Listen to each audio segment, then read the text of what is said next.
Hey knitters, thanks so much for watching with me today. I'm on my 4th Fibercast and I'm wondering how long before I really get comfortable doing this and how long before it becomes a habit rather than something I have to force myself to do. I really appreciate you spending your time with me today as I talk about all my love of fiber, knitting, crocheting. I don't do a lot of crocheting, but I do have some coming up, so I thought I'd add that to the list. Sewing and quilting. So today I am wearing one of my light summer tees. It's one of my Wise Owl Knits patterns. And I'll step back to show it to you. This is just a simple t-shirt knit from the neckline down, and it's got I-cord along the neckline, along the hem, and at the edge of the sleeves. Knit in fingering weight yarn, so totally suitable for wearing in the summer. And this particular yarn I got at the Fiber Festival in Franklin, Indiana last summer. And there were 3 skeins of this yarn that were kind of a one-off. I think it was something she was just experimenting with and decided not to do more of. But it was all my colors, so I grabbed it and it became the light summer tee. I've also done this pattern in Chicken Lady Fiber Arts Serrana in teal. Step forward so you can see the color a little bit better. Yeah, that looks more correct. And so it's a tonal teal colored sweater. Lovely. This pattern, because it is so basic and doesn't have much to it, it's great for using yarns that are speckled or tonal or, not quite uniform all over, because then you can see all the beauty of the yarn that way. So that's what I'm wearing today. Again, the light summer tee, and it's one of my Wise Owl Knits patterns. I wear my stuff a lot. Okay, here is what I am working on. Behind me by the sewing machine is the baby quilt, the Lookout Tree and Animal quilt, and it is in the process of being quilted right now. I'm just doing stitching on either side of the seams. So quilting this myself rather than, I'm going to probably stick myself with a pin, which I did this morning. There's a little bit of blood on the backing from me sticking myself with a pin because I just grabbed and I got stuck really good. So I'm quilting that right now, and then I just have to do the binding and I'll be done. So I'm almost there on that one. Not quite there yet, still working on it. I'm also kind of in waiting mode, I guess, on my God's Promise socks and my Vibri hat. Didn't work on those at all last week, but hopefully I'll get to just a little bit of that again next week. So I won't show those because there's not much of a difference. Then my faux set, for the faux set along, I got to the part where I split for the sleeves, and that is always exciting because it reduces your number of stitches by about 1/3, maybe a little bit less than that, or actually maybe a little bit more than that. Yeah, a little bit more than 1/3, but so that reduces your stitch count, and then things are going to zoom along after that. I'm not sure, I haven't decided how long I'm going to make this. I'll probably go a little bit longer than the pattern says, but I will leave it slightly cropped because I'll probably wear it with either high-waisted pants or over a dress, probably more likely over dresses.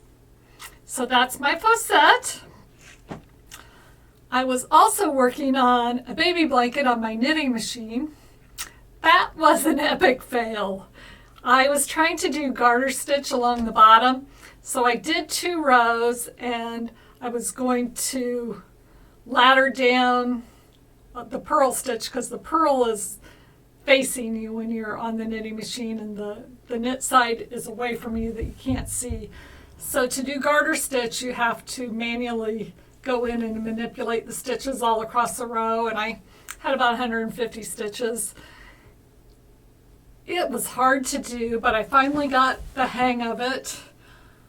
I kind of feel like my eyesight is not good enough to do that, even with a lot of light on it. So I don't know if I'll try that again. I may try it on a smaller swatch, but I decided that I would, rather than doing one big wide piece of fabric, that I would make some strips and sew them together that are not quite as wide. These are 40 stitches wide, and I'm going to sew them all together, and then I'll probably do a crocheted border on this.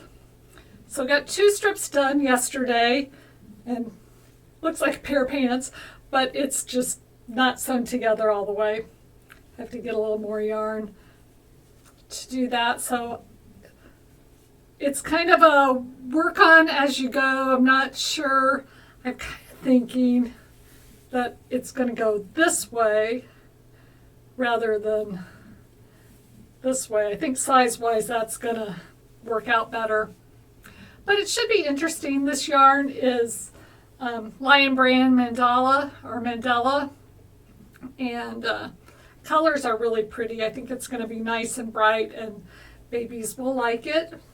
This will be a donation to Birthline, which is one of our Catholic charities here in Indianapolis that helps moms in need and with crisis pregnancies. So that is my machine knit baby blanket. Probably is going to take me as long on the machine to make it as it would if I just knitted it in real life. Now, definitely would be faster if I just crocheted it in real life rather than trying to use a machine. I guess either way it's in real life. All right. Next, soonish, once I get a little bit off my plate, I'm going to start a couple of Christmas stockings for some kids of a friend, and then I've also got a dog Christmas stocking that I have to make, so those are still in the thought process right now. Not quite there. And then the last thing that I'm working on right now, just for projects that aren't designs of mine, is the Cindy's blanket that my friend Cindy had started squares for a Afghan for her daughter-in-law. And so I'm working on finishing that for her. Cindy passed away a year ago Christmas. So this is just kind of a little service project for me so that her daughter-in-law can get the blanket that Cindy had begun for her. So that's a little bit of a labor of love, and I'm trying to work on that consistently. I've taken squares to my office, and when I'm just waiting for the computer or don't have a lot to do, sometimes I'm like flat out crazy and have things to do the entire day, and other times I have some free time. So when I have some free time, I'll work on that blanket. I'm going to insert a picture of the blanket here because I do have, I think, 9 or 10 squares complete. Maybe 11 even. She had done 8 and I've done 3, so we're at 8, 9, 10, 11. My math skills are so great. My sister will be proud of me. My sister's a math teacher. So I'll insert that picture of Cindy's blanket here, and you can see that the blocks are not all the same size, so I may do a little crochet border or pick up stitches and do a knitted border on the squares that are a little bit smaller. that. So it's kind of a fun project though, because every square is different, and Cindy was just making it up as she went because she'd gotten a kit, but the kit was for crochet and she wanted to knit it. So I'm just doing the same thing, making it up as I go, and we'll put those all together, and Alex will have a nice blanket. So that is what I am making. What I have finished, zilch, nada, nothing. I haven't finished anything other. And the design is still in progress, but the knitting is done. And that is my cabled poncho, and it is going to be called Solomon Poncho. So I have all the knitting done. I'll bring it up here a little bit closer.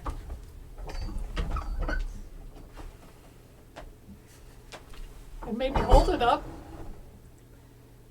So it's a poncho. It's really one long rectangle, and then it's got a collar. It's got buttons, though there are no buttonholes. It is sewn together along this seam, and I left a small part unsewn here, and at the bottom I left a small part unsewn too.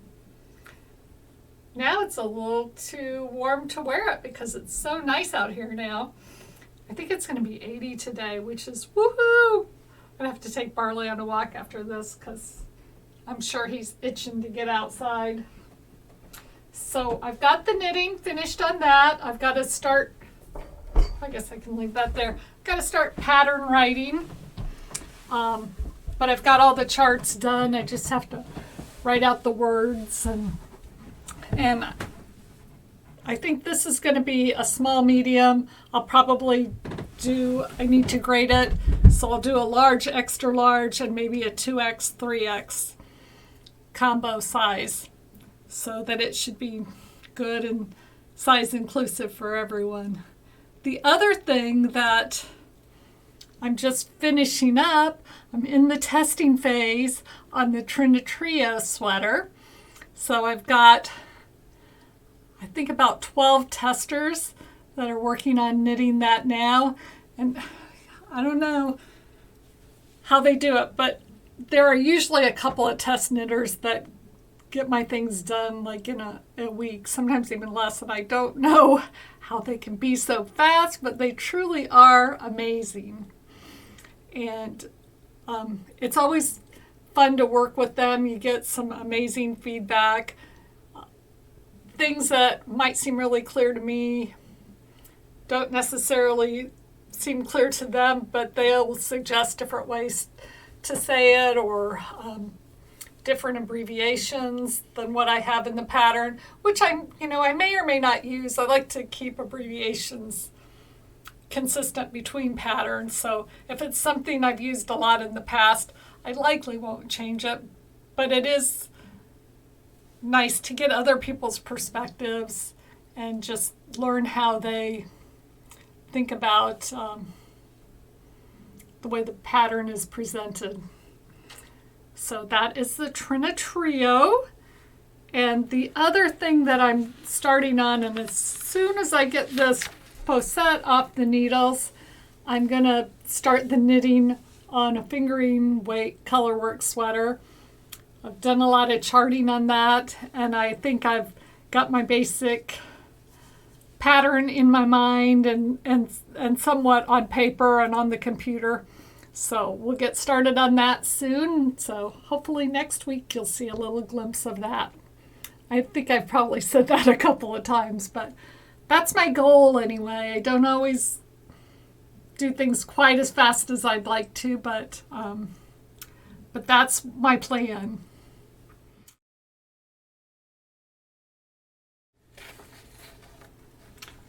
Today's good news. May has arrived and it's warm out. It's a little bit sunny out today. Right now it's sunny. We may have thunderstorms later, but it looks lovely out there. It feels great. It's 80 degrees, and we're just happy. I'm happy that spring is here. May is the month of Mary, and in the Catholic Church we believe that Mary is there to help us get to Christ, and that if we encounter Mary, we will also encounter Christ. So happy to celebrate and pray during the month of May. Secondly, May is a huge, crazy time here in Indianapolis because at the end of the month we have the Indianapolis 500, and this month people here really celebrate. We decorate our houses with checkered flags and racing paraphernalia. There's actually a contest that my friend Kathy was just saying she was going to send her house in, but people decorate their houses in checkered flags and racing stuff, welcome race fan signs, and you can send pictures of your house into the Motor Speedway, and they do a contest to see who has the best decorations, and I think they pick, I don't know, maybe 5 or 10 homes, and if you're one of the winners, a driver comes to your house in a race car, and you get pictures and just fun, and you get on TV. So I probably won't do that, but we do have 2 checkered flags out. We have one out on our mailbox, and we have one on our front porch, and I'm going to get some of those triangle banners to put on our fence too. So celebrating the month of May, we always decorate. Not quite like Christmas, not with lights, but with checkered flags. So that's part of our month of May here. We kicked off the whole racing celebration on Saturday with the Indianapolis Mini Marathon. And I used to run, but I don't run too much anymore. I just walk. So a group of friends and I have been walking for the last 5 or 6 years. And I ran previous to that. But we just walk and don't really worry about how fast we do it. It's just a fun day, and there's a big crowd. There were about 20,000 people this year, which is actually down a bit. So it's fun to be out there. You start in downtown Indianapolis, and then you walk out to the Indianapolis Motor Speedway, and you walk around the racetrack, and you cross the start-finish line in the yard of bricks, and everybody stops and kisses the bricks. So I'll insert a picture of that, picture of the speedway. There's one of my sister and I, and then there's one of me kissing the bricks, and I'm wearing green. So there's a lot of people there, so you'll know which one is me. So that kicked off the racing season, and of course that's Derby Day too. So people do the mini marathon in the morning, and then they watch the Derby that night, which is in Louisville, one of our neighboring cities. And they're totally separate events, but for us here, they all go together. Next weekend is the Grand Prix race out at the Motor Speedway. So the race cars will be doing a road course on that. The following weekend after that is Indianapolis 500 qualifying. And then on May 28th, which is also Pentecost, is race day. And I probably won't go to the race unless someone invites us to one of the suites. We kind of, if we have a good place to sit and an escorted ride in, we go, and if not, we just watch it from home. So have to figure out how to do that. The race is always blacked out in Indianapolis, but there are always ways that you can get it. Last year you could sign up for Peacock and watch it on Peacock, which we did. We paid for a month, and then we got invited to the race and watched at a second-tier suite. So we lost our $7. I'm probably going to have to resubscribe to that again to watch the race this year. So that is my Fibercast for today. Kind of short and sweet. Next week, I think I'm going to talk about streaks. So streaks of podcasts, streaks of doing Wordle, streaks of doing Bible and Eater podcast, streaks of knitting every day. That one's so easy. Streaks of intermittent fasting. So that'll be my theme for the next week. Thank you so much for watching. It's been great to have you here with me. And like, comment, and subscribe. I guess that's what I'm supposed to say. That's what everybody says. I think 57 subscribers. That's okay. Gotta start somewhere, right? All right. Well, thanks again for watching and happy knitting. Bye.